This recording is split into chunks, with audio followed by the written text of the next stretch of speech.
My full name is Elena Anatolievna Ivanova. I go by Aliona. Aliona Vanova is my pen name. By my basic training, I am a journalist. I got a PhD on social philosophy, and I am a scholar of stereotypes. Let me introduce my method. I'm looking for stereotypes pictured in people's heads, according to the terminology by Walter Lippmann, American journalist Walter Lippmann. And we know that behind stereotypes, we have more basic images, archetypes, the terminology by Dr. Carl Gustav Jung. And of course, we have to compare them with facts. In my case, they are facts about Russian culture. Let me introduce the hero of my presentation. His name is Cheburashka, and it's the animal unknown to science. It's the quotation from the animation series that appeared in the USSR in 1969, and originally it's based on a book by Eduard Uspensky. Here is an interesting fact. Eduard Uspensky graduated from Moscow Aviation Institute, so he wasn't a professional writer. However, he created a group of couch anthropomorphical animals that have human features. We don't know the etymology of the word Cheburashka. Uspensky created it. However, it became very popular in Russian-speaking environment. So Cheburashka is a personal name, a noun, and here it is a very unusual for Russian language and culture fact. We usually don't convert nouns into verbs as we do in English. However, Cheburashka is exception. The meaning of this word is totally artificial, and it means to fall down or tumble down. Why? You see that on the next slide.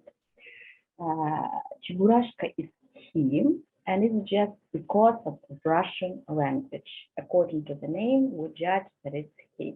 However, we can use simultaneously it for political correctness, as I would say. Does Cheburashka have any relatives? If we look at iconic American Mickey Mouse, if we look at their ears, we definitely see something in common. So I believe that the closest American relative of Cheburashka is Mickey Mouse. Here it is Cheburashka's Japanese, another international relative. Sometimes Cheburashka is labeled as Russian Pokemon. So it's pocket mascot in Japan. Cheburashka can be made of different sizes from different materials and appeared at various surfaces. T-shirts, bags, and many other media. There are collectives of Cheburashka, and here you see the United States national champion figure skater Johnny Weir. I love Johnny Weir.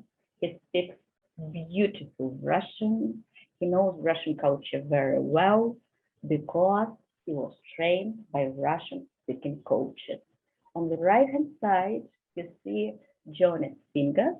Here is Russian doll. I guess it's made out of gold. We also call that Russian doll Matryoshka. And here is our hero Cheburashka. So Johnny Weir has got a collection of Cheburashka. As I told you before, Cheburashka appears on different surfaces, on different media. During my childhood, that was in the USSR in 1970s, I adored a vinyl, a collection of songs, Cheburashka, by Cheburashka and his friends. And on this slide, you see a Soviet postage stamp with Cheburashka and his friend Yena the crocodile. As I told you, there are some other media, postcards, there are many handcrafted Cheburashka. Here is a soft drink, and it's even, another, unusual surface that we can see here. Cheburashka. The most important thing, as I see it, is the fact that Cheburashka is a mascot for the Russian Olympic team. And different years, Cheburashka appeared in different outfits with different colors. Cheburashka can be white, blue, red, etc. To understanding the concept of Cheburashka, let me share the original quote, the original gist. Cheburashka was found in a box of foreign origin by a salesman. The salesman didn't know what to do with Cheburashka and decided to go to a zoo and left Cheburashka there. So let's watch the video.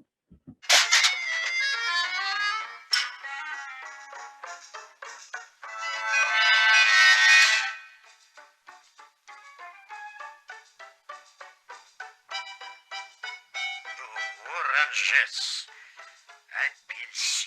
Апельсин. Apельсин, oranges in Russian.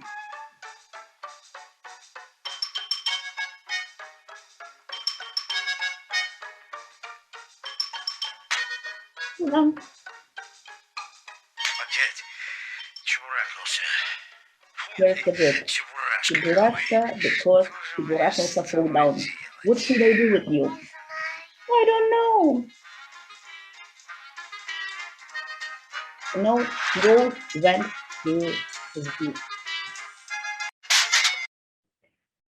However, Cheburashka wasn't accepted to a zoo because they didn't know what display he should be put in, and labeled him an animal unknown to science. Here is a very interesting fact. As you see that zoopark in Russian, that means zoo, and you see the animals live in the zoo because they work in the zoo and they have their own houses. So I see that as a very socialistic idea. You cannot exploit animals, you should pay them, as you do with people. So developing this idea, Cheburashka was granted a job, find a job, and the job giver even gave him a free housing. Cheburashka's job was to attract customers in a window shop, food shop. Here is a very important fact. So for the story, Cheburashka means the crocodile Gena. Gena is a male name, and Gena, the crocodile, is a very anthropomorphic creature. He wears hat, he speaks and writes Russian, he plays chess. What else? He's a musician. He plays a concertina or an accordion. Cheburashka and Gena, the crocodile, have become the best friends. Here you see them playing chess and having fun together. And let me introduce a villain of the story. An antagonist of the story is an old lady, Starucha in Russian, Shupaklak. Shupaklak is also a very unusual Russian name. The old lady has got a pet animal, and the pet animal is a rat with the name Lariska. Lariska is a short form, diminishing form from the female name Larissa. Everybody in the animation is afraid of Lariska's appearance. However, Cheburashka is not afraid of the rat. The story has got a very important social message, and I think this message is very up-to-date. It's the problem of loneliness. The crocodile Gena is a lonely soul. He writes a note that he's looking for friends. Cheburashka reads the note, and he and many other animals and people came to become Gena the crocodile's friends. And the friends decided to solve a problem of loneliness by building the house of friendship, friendship house. You see here the old lady, she doesn't participate, but you see many people and animals constructing, the house of friendship. And Cheburashka made a speech, and this speech became, a leitmotif for many jokes after the collapse of the USSR. So the sort of, it became the parody of construction, the socialism in the USSR. The whole sparkling atmosphere, energy, fun, and amusement is because of its key figure, key character, Cheburashka. And the pinnacle of the story is the song that becomes a cult song among Russian speakers. The name of the song is Blue Wagon. Some people translate it as Blue Carriage. It's about, heading to a new adventure. So let me play the song with English subtitles.